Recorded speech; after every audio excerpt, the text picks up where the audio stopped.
honest opinions. Opinions are like buttholes. Everyone has one. The movie Divorce in the Black to me was not my favorite of Tyler. And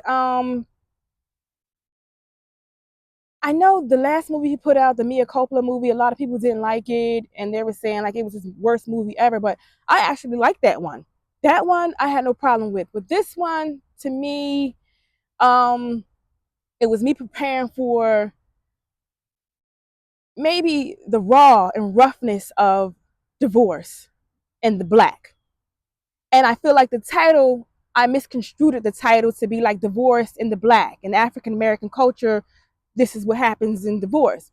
When going throughout the movie, I realized when Megan, Ava, made a statement about how she wanted everything to be in the black and not in the red when it came to her divorce. She wanted to be finalized and she wanted to be over with. I said, bam, I get it. I guess when you do divorce decrees or anything like that, um, everything should be in black. It should be no red markings, no negative connotations, no flaws or whatever, because then you have to come back and go back to the judge or the mediation and things like that. And I guess she wanted everything in the black. She didn't want any negative connotations, no red, no flaws. She wanted the shit to be over. That's what she meant by being in the black. It had nothing to do with the African American culture.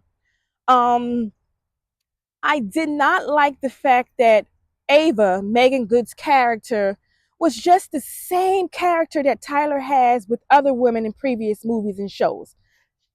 She gives me Andrea Barnes in the show Sisters. She gives me a little bit of Mia Coppola. She gives me a little bit, tiny bit of the woman who played in what is the first movie that everybody had to go see. I was in my 20s when that movie came out.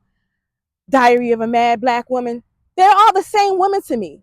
Different ages, different styles, but they're all the same perspective. They're all the same docile, timid, um, takes bullshit at first type of female. And like poised, proper etiquette, educated, messing with the wrong goddamn man, female. And he never changes the perspective of these women. Not even when he did what is that one movie called? I love this woman so much. Dang, what is the Tina Turner lady called? How can I forget her? You know what I'm talking about? The Meet the Browns. Um, dang, how can I forget that lady? Whatever. I didn't eat my Wheaties this morning, but dang, how can I forget her? Oh my God, I'm sorry. But anyway, same characteristics, same type of traits and things like that. I didn't like how she was betrayed in this movie, and I guess she was raised in a little quiet area in Georgia. I wanted to say Savannah because the trees, the little willow trees and things like that, those are trees that you usually see in Savannah, whatever, Savannah, Georgia. And I know based on some friends when I went to college that they do live that farm, like a rural life type of thing, almost like, to me, I'm sorry, it gave me like Black Trailer Park or whatever, like real country like, the way they talked. And first I was like, that's so unrealistic. Black people are living like that nowadays. But I do vaguely remember my friend saying that this one part of Georgia, I swear I think it was Savannah, that they literally can walk in overalls with no shoes on. And Tyler knows, he travels, he knows about Savannah, he does, so maybe that was accurate or whatever.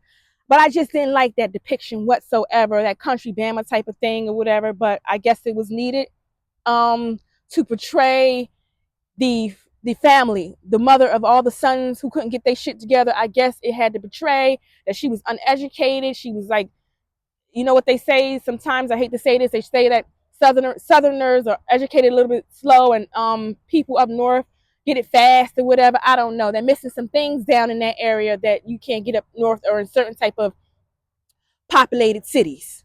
Okay, because that lady, the mother, was giving off like she ain't know her rights from her fucking lefts. And you know, Tyler, he always has to do these big wow factors, which I didn't like. The whole pulling the when they were at the funeral and they didn't agree with the pastor was saying. And they were like, F this, we're gonna take our sons out of this casket that pastor and everybody bought. I'm going to take my clothes off that pastor's wife bought. And we're going to drag my son on out of here. That to me was a little bit of redundant. Like what? It's almost giving like Tubi movies and Tyler Way. Okay, it was giving off a little bit Tubi movies. You always want to talk about how Tubi movies is a hot mess. That scene right there was a hot mess.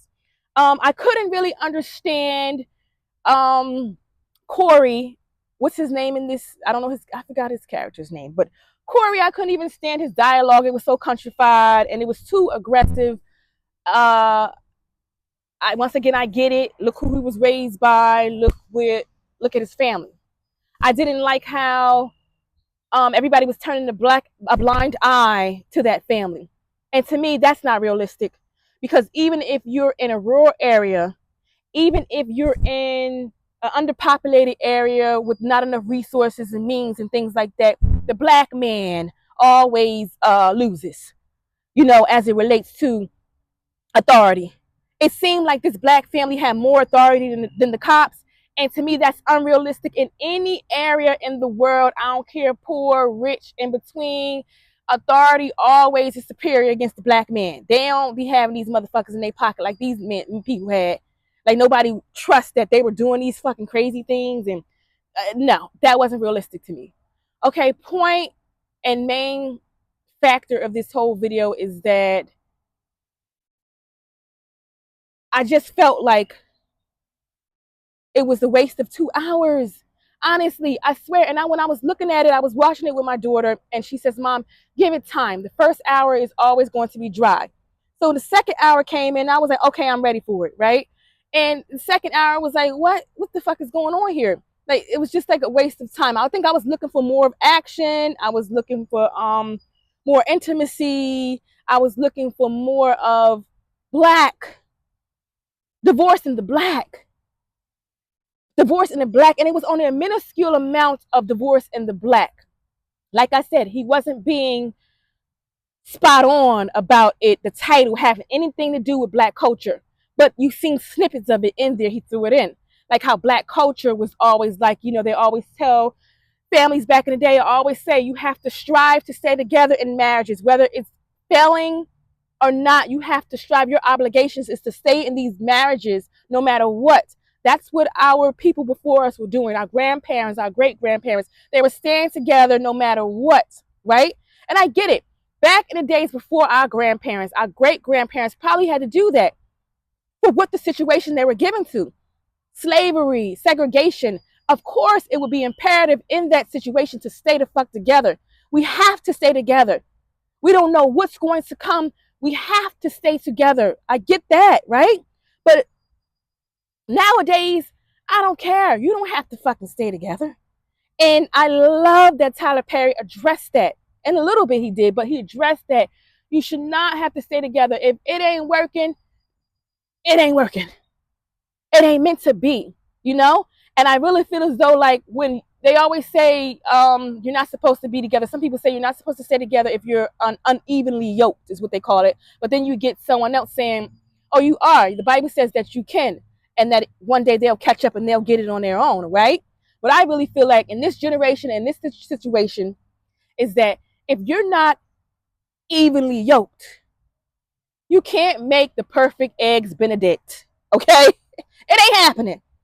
And these two people who came from two different worlds, where she was raised by two loving parents, like the pastor said, and sat her down one day and told her, basically, I showed you how it is to be loved. I don't understand why you're taking this shit from this man. I showed you how it is to be loved. I love your mother, never cheated on her, opened the doors for her, did all these things. I don't understand why are you subjective to this relationship when I showed you love.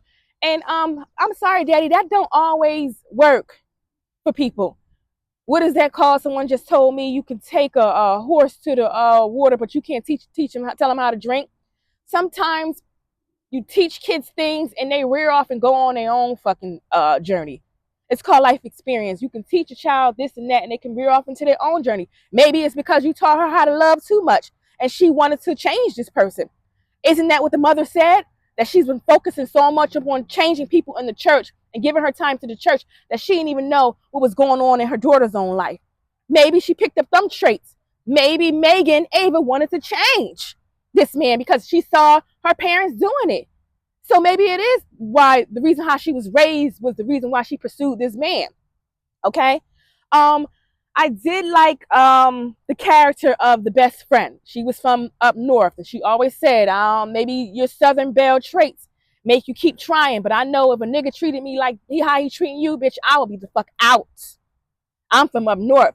And that's what some people might do. I hate people to do those stereotypes like that, but I guess some people might do it that way. Or some people up north too stay in relationships.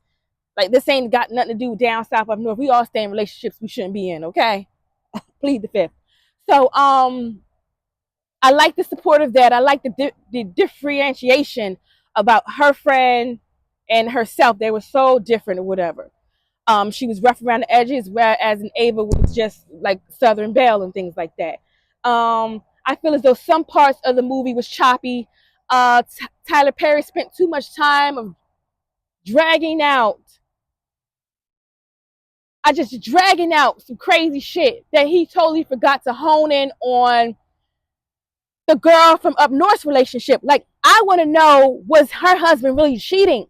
And if so, give us more detail. You can't just have, you know, Hardwick come in there and expose his friend about his infidelity and then leave it like fucking that.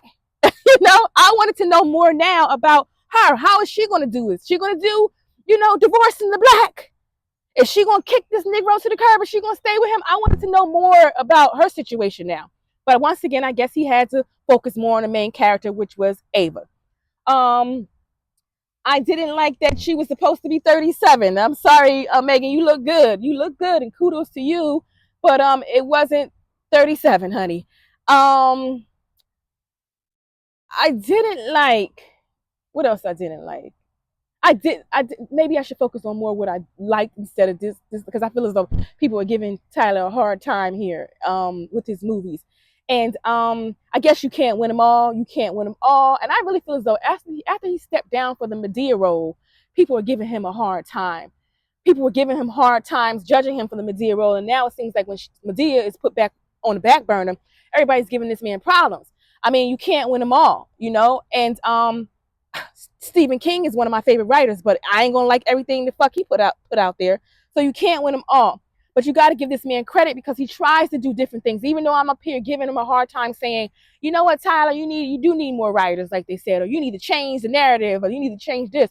I give him credit because he stepped away from different genres by doing shit that's totally incongruous to his religion and totally incongruous into the man that he is because he's doing shit like Ruthless, cult shit, you know? So I can't really say that he's not trying to do different things. I guess it's to each his own and to each his own likings. That's all I'm going to say about it. But I do like the fact that he had Megan express that she's changed. She's changed from when she was 17. She's changed from when she was 20. She's changed from when she was 30. And I can't reiterate that enough in women to men. Every 7 years or every decade, a woman changes. She transforms into her best freaking self. You might not realize it till it's late, until she's on your fucking ass and not taking no shit from you. But it was imperative that that message be heard. Men, be prepared because women change. Every 7 years we change. It ain't even got nothing to do with the relationship or you ain't giving us what we properly deserve. It's us recognizing mentally or changing physically and hormones and things that are asserting themselves in our body and helping us to understand things and realizations about ourselves. We change every 7 years. I feel it. I can attest to Ava saying that she's changed. Okay? I agree with that. I also love the part, what got me and just woke me up is when she came to her dad's aid. My little review is going to be unsystematic because I'm not trying to sit here and review the whole movie. I'm going only off of pieces and scenes that touched me and pieces that didn't.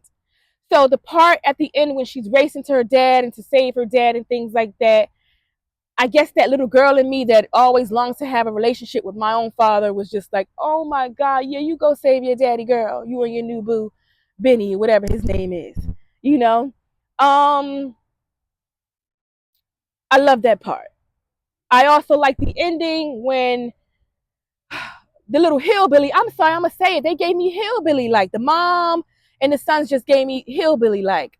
They gave me hillbilly type of vibes when Megan and the family and her new boo are going to wheel their father out into out of the hospital.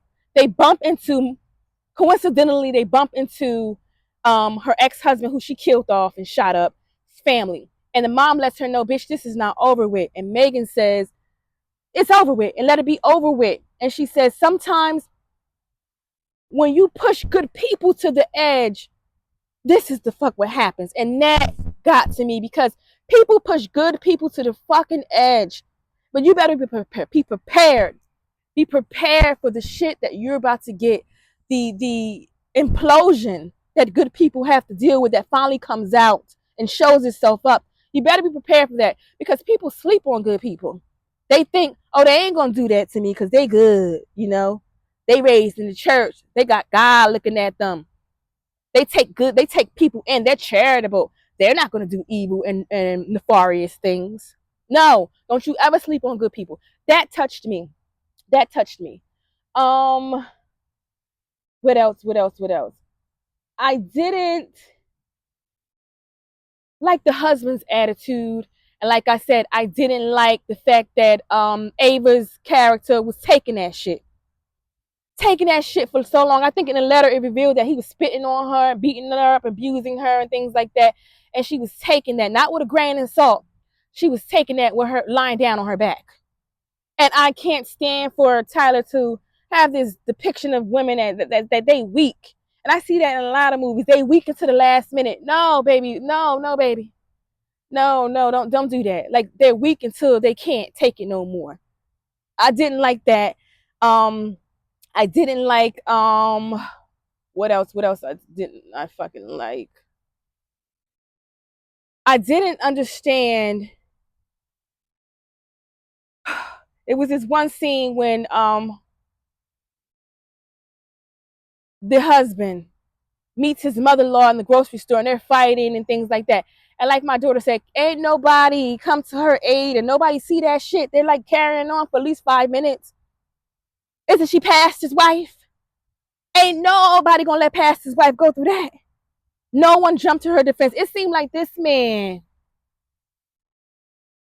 had the armor of the devil like on his side. He had the strength of the devil. He had all the demons on his side. The way that he carried himself, he was hateful. He was a coward. He was what do you call that? A person who didn't have anything to lose. Those are the dangerous people. You don't want to fuck with them people, the ones who don't have nothing to lose. He was all the above, right? And it didn't give you enough credibility on why he was like that. Just the fact that he was seen his mama maybe abuse his dad. I mean, his daddy abused his mom and he had to kill his daddy. It didn't give enough information on that. That information was totally vague. It was totally dismissed. And it made you wonder, like, I really feel as though if you're going to have a strong character like that, who's really nefarious, you're going to have to give us a little bit more of why he's like this. Don't just give us Ava's background of her doting family, of them supporting her, of her being on track. She was on the track. She was strong. She could run a mile or 2 or 3 or 4 or 5, you know? She never took no shit. Don't give us her whole background and don't give us nothing about the villains. Just that he got a mama who probably on welfare. You know how they do. Probably on welfare. Single mama living in a trailer somewhere with the cumbersome world on her shoulders. So she got to be tough and shit like that and treat her sons like they her man and shit and have them doing all this janky stuff. Don't just give us the protagonist's background. Give us some of his. And he didn't do the due diligence of giving us enough about the husband's background. That ain't black culture. You need to hear from different sides. The good and the bad, the ugly in between. You got to hear from both sides. I felt bad for Benny or whatever his name is, the old boo from a long time ago. Like he got his ass whooped when they were 17 and they were still trying to whoop on his ass. I was glad that he got his revenge. But what I didn't like, and I'm going to leave this to the last piece because I don't want to waste anybody's time and I don't want to jade anybody's perception or anybody's idea of watching this in the future. This is just my opinion. But that one scene when they get to the hanky panky and get to the nitty gritty, you could tell Megan divorced now, huh? You can tell she's divorced now. Now she's got these little sexy intimate roles and things like that. She's back to Megan, girl. She's back to the Megan that I love. When they do the sex scene and Negro shows up in her motherfucking kitchen eating the wheat thins, like he ain't never leave the house and like he wants to be divorced and shit like that. Because he says he's really, really, really angry because she's moving on with no problem, as she should have been a long time ago. And he doesn't understand, where's the Megan that will hold my hand and plead for us to work this out again? Where's the Ava who would say we're gonna work this out no matter what? She was done with that shit. She took that cape off and she was ready to put on a new fucking cape, right? So he don't understand why it's easy for her to let that go. And what I don't like about men is, as soon as you move on with your life with someone else, they automatically assume that, oh, she been messing with that Negro. It's crazy how when we finally move on from you bastards, it's like, and I'm not gonna say just men, women too. When women cheat and the man move on, is like or something. Oh, he been messing with her. No, but mere coincidence, whatever, friendship, whatever. It's not that this person has been messing with. They always have that assumption. You've been cheating all along and shit like that. Whatever. That's not even the point. The point is when old boo and husband start fighting, and old boo knocks the shit out of the husband. Megan start dragging him out the fucking house, talking about, I got this, move, I got this, and starts dragging this man out of the house. That shit was like, oh my God, here go Tyler again with these, oh my God, these to-be scenes. That was redundant to me. It wasn't needed to put him into the truck and for her to carry on at work. Carry on, kiss her boo and go to work like none of this happened. She good. Her friend is telling her, bitch, you need a restraining order. And she's like, I'm good. Aren't you educated? You work at the bank. You're dealing with people's lives financially, and you ain't got that enough common sense to say, I need a restraining order.